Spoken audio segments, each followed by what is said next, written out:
Bem-vindos a mais uma edição do JR 15 Minutos, o podcast da Record que aprofunda as notícias que mais mexem com a nossa vida.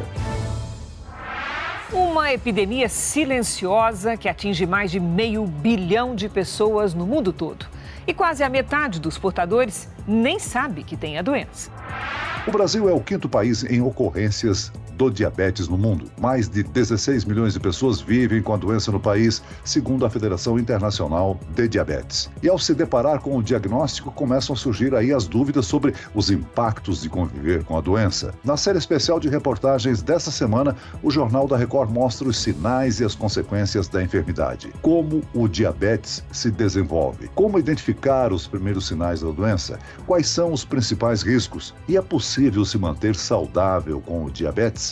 O 15 Minutos de hoje esclarece essas e outras dúvidas com a endocrinologista do Hospital Moriá, Aline Weber-Kuhn. Muito bem-vinda ao nosso podcast, doutora. É um prazer estar aqui com vocês. Quem nos acompanha nessa entrevista é a repórter do Jornal da Record, Cleisda Garcia. Ô Cleisda, existe um número alarmante de casos do diabetes no Brasil? Olá, Celso, muito obrigada pelo convite. Olá também para a doutora Aline. Celso, o diabetes atinge quase 17 milhões de pessoas.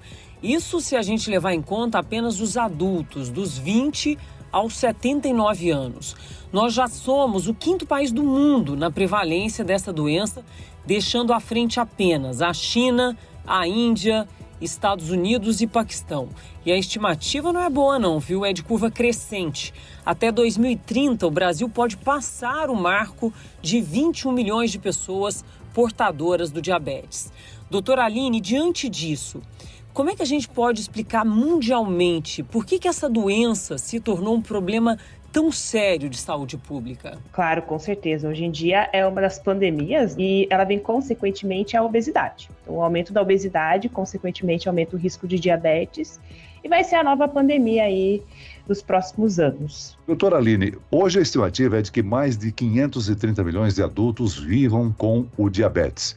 E o mais preocupante é que muitas delas nem sabem que têm a doença. Isso é uma epidemia silenciosa? Como é que ocorre o desenvolvimento dessa doença? Ela é uma epidemia silenciosa, então a gente orienta que o paciente, depois dos 40 anos, ele tem que fazer pelo menos alguns exames de sangue, né? Porque a maioria do diabetes não vai causar sintomas. E se o paciente for obeso, acima de 30 anos, também já deve fazer os exames de sangue. Geralmente, quando o diabetes está muito descompensado, ele pode apresentar sintomas, e os sintomas mais comuns que a gente acaba avaliando, vendo, né, o paciente tem muita sede, muito xixi e perda de peso e muita fome. Isso é por conta da falta de insulina no corpo. Agora, na verdade, não se trata de uma única doença, mas de um conjunto de doenças com esta característica em comum, né? Aumento da concentração de glicose no sangue. O diabetes pode se apresentar de diversas formas e possui diferentes tipos. Isso, o diabetes mais comum conhecido é o tipo 2, tipo 1 e o gestacional. Existem outros tipos de diabetes, mas o mais comum que a gente vê na população geral é o tipo 2, que é consequentemente a obesidade, onde o paciente desenvolve uma resistência insulínica e devido a isso, essa glicose acaba não conseguindo entrar na célula e desenvolve o diabetes. Ou seja, a maioria dos brasileiros tem o diabetes tipo 2. Tipo 2, exatamente. O tipo 1 é aquele que é de criança, geralmente lá pelas 10, 12 anos desenvolve, é uma doença autoimune que afeta ali o pâncreas e o paciente fica totalmente dependente de insulina. E aquela que é consequentemente mais do adulto, demora aí mais para aparecer e pode ser tratado com medicações via oral, é o tipo 2, que é a mais comum. Doutora Aline, o que explica essa crescente prevalência de diabetes no mundo inteiro, principalmente no Brasil? E eu também gostaria de saber se os casos de diabetes na infância têm uma parte significativa dessas estatísticas. Olha, o que mais vem afetando disparadamente é a obesidade. A obesidade, ela causa essa resistência insulínica, o nosso pâncreas, ele libera insulina, mas essa insulina não atua tanto, não consegue atuar tanto na célula por conta do ganho de peso. E, consequentemente, o diabetes aparece. Nas crianças, a gente vem vendo que vem aparecendo diabetes tipo 2 em crianças também decorrente da obesidade. Hoje em dia também vem se aumentando o diagnóstico de diabetes tipo 1, ninguém sabe direito por que está aumentando, é uma doença autoimune, não tem muita a causa disso, mas também vem aumentando a prevalência do diabetes tipo 1, mas ela não tem muito a ver com a obesidade em si. Ou seja, o diabetes pode atingir qualquer pessoa de todas as idades, mas tratando-se de crianças e adolescentes, os pais e responsáveis precisam aí ficar atentos a sintomas específicos, né? Como é que a doença afeta este grupo? Este grupo, como é mais comum o tipo 1, geralmente o paciente apresenta sintomas. Então esse tem que ficar bem atento. É perda de peso, muito xixi, muita fome, muita sede, tem que ficar extremamente atento. A dor abdominal também é uma queixa que o paciente jovem tem por conta da falta de insulina. Pois é, e somente por meio de exames e avaliações individuais o médico vai saber recomendar o tratamento adequado para a diabetes. Como é que funciona esse diagnóstico, doutora?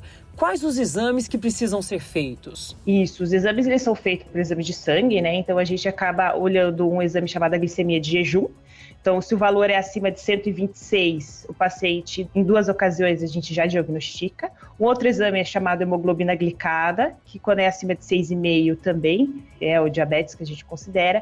Ou quando é uma glicemia capilar aleatória, mede ali o diabetes e vê que está acima de 200 e com sintomas a gente dá o diagnóstico de diabetes. Como é que funciona o tratamento do diabetes, doutora? O procedimento muda conforme o quadro do paciente e o tipo da doença, ou em ambos os casos a adoção de hábitos saudáveis é recomendada? Em todos os casos, o hábito saudável ele é recomendado. O que diferencia é o tratamento em relação ao tipo de medicação que a gente vai usar. Quando o paciente está muito descompensado, a gente pode iniciar já diretamente o uso da insulina com outras medicações ou só apenas a insulina. Agora, quando o quadro ele é mais leve, a gente consegue tratar só com medicação via oral, ou quando é muito leve, o prézinho diabetes, a gente orienta só mudança de estilo de vida e repetir os exames, porque pode ficar normal os exames com perda de peso. Doutor, é possível viver bem com diabetes? A aceitação do diagnóstico, por exemplo, a adesão ao tratamento, eles são os primeiros passos? E por que muitas pessoas acabam negando a doença ainda hoje? Porque é difícil de tratar. Pessoas em geral têm dificuldade de mudança de estilo de vida. Então, como é um negócio que não depende só de um remédio, depende de você, isso tem muita dificuldade. E a gente sabe que a alimentação ela tem muita parte emocional, então é muito difícil a gente ter esse controle da gente mesmo. Mas a gente consegue sim ter uma qualidade de vida normal sendo diabético. Então, tem muitos pacientes que estão com diabetes extremamente descompensados e se você começa a fazer dieta, exercício físico, você consegue tratar e até às vezes curar esse diabetes. Há possibilidade de cura, então? A possibilidade. Dependendo do nível, há a possibilidade de cura, sim. Do total de diabéticos no Brasil, pelo menos 6,5 milhões necessitam aí do uso de insulina no tratamento para o controle adequado da glicemia. Muitos medicamentos são ofertados de forma gratuita aos usuários do SUS. Toda essa assistência e distribuição é fundamental para salvar vidas, não? Com certeza, com certeza. Hoje em dia o SUS ele geralmente fornece 2 medicações via oral, que é a metformina e outras que são de uma classe chamada sulfonilureias, e a insulina.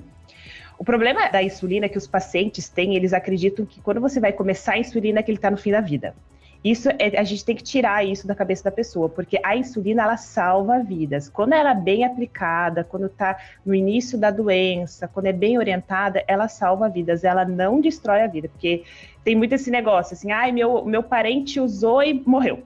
Só que isso é porque introduziu a insulina muito tarde, né? Então, se você introduzir antes, a qualidade de vida melhora muito. Ou seja, a aplicação adequada do medicamento, da insulina e uma qualidade de vida não são limitadores, né, de anos de vida da pessoa. De jeito nenhum. O paciente pode viver o que tinha que viver para viver, ele vive. Nos últimos meses, o Ozempic, né, que é indicado para o tratamento do diabetes, se tornou um verdadeiro fenômeno de vendas porque muitas pessoas acabam buscando o medicamento para tratar a obesidade. Mas no caso dos diabéticos, quando que o Ozempic é recomendado, doutora? O Ozempic, ele é uma medicação que a gente chama de uma classe chamada análogo de GLP-1.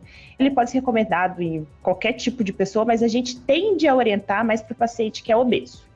Por conta do custo também, né, a gente acaba orientando para os pacientes que estão com sobrepeso, a gente evita usar aqueles pacientes muito magros, que são muito idosos e que não comem direito, a gente acaba evitando. Mas para pacientes obesos, ele é super bem-vindo. De acordo com uma pesquisa do Sistema de Vigilância de Fatores de Risco e Proteção para Doenças Crônicas por Inquérito Telefônico, Vigitel, a doença é mais prevalente em mulheres do que em homens. O que explica esse dado, doutora? A gente não sabe isso direito. A gente acredita que talvez seja porque a mulher faz mais exames e acaba aparecendo mais em mulheres, ou porque a mulher, se você for olhar a população geral, a mulher tende a ter um pouco mais de obesidade, principalmente aqui no Brasil, sabe? Talvez seja essa a causa, mas a gente não tem certeza. Quando uma pessoa detectar os sintomas que a senhora já alertou, né? Ela deve procurar o SUS ou um posto de saúde para fazer uma avaliação? O exame é algo prático, normal, fácil? Com certeza. O paciente, a partir do momento que apresentou sintomas, ele pode procurar, ou não apresentou sintomas, ou quer fazer um check-up, ele tem que procurar a unidade básica de saúde, o posto. E a partir do momento que teve o diagnóstico de diabetes, a gente já, tipo 2, a gente já tem que fazer o rastreio das complicações do diabetes. Então, o paciente teve o diagnóstico, tem que fazer um fundo de olho, que é por conta do risco da cegueira, tem que fazer um exame de urina para ver se não está perdendo a proteína na urina, que é uma complicação do diabetes, e o médico tem que avaliar pés e mãos para ver se o paciente está sentindo bem os pés e as mãos, que são uma complicação do diabetes, é a tal da neuropatia. Ou seja, vamos aqui relembrar quais são os sintomas que a pessoa, então, deve estar atenta e procurar esse serviço. Perda de peso, muita sede, muita diurese, que a gente chama de muito xixi, muita fome. Às vezes, se o paciente, por exemplo, o xixi está espumando muito, também pode ser alguma causa que está perdendo proteína na urina, perda de sensibilidade em pés e mãos também, alteração visual, estou tendo embaçamento visual, que às vezes pode ser alguma complicação do diabetes que ainda não foi diagnosticado, também pode ser algum dos sintomas. Agora, mesmo quando há influência genética para o surgimento, a maior parte dos casos podem ser evitados quando existe aí a adoção de uma rotina saudável. Quais atitudes podem contribuir para afastar o surgimento do diabetes? A alimentação é um fator importante, né, doutor? Com certeza. A alimentação, disparadamente, junto com a atividade física, ela evita muito o diabetes. Então, se você tiver uma alimentação que a gente considera saudável, e assim, não é nada muito, é uma educação alimentar. Então, o paciente comer mais frutas, legumes, verduras, carnes magras, e fazer atividade física, a diretriz aí fala pelo menos 30 minutinhos 5 vezes por semana, já é suficiente para prevenir o diabetes. Doutor, e falando em alimentação, o adoçante é sempre apresentado, né, como uma alternativa muito prática e até segura para quem quer diminuir ou eliminar o consumo do açúcar.